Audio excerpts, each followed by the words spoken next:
Манайх бол нийт 280 хүүхдийн хүчин чадалтай цэцэрлэг.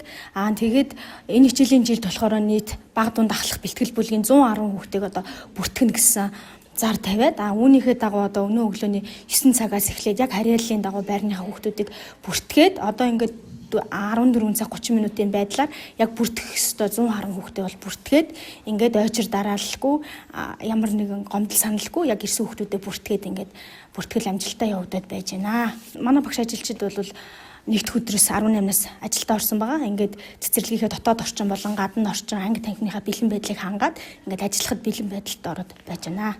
Манайх бол багшлах боловсон хүчин бол 100% хангалттай байгаа.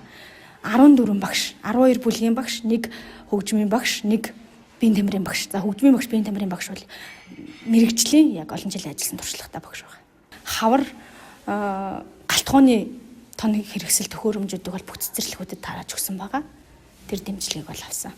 Өөрсдийнхээ хэмжээнд бол 100% бэлтгэлээ хангацсан байгаа.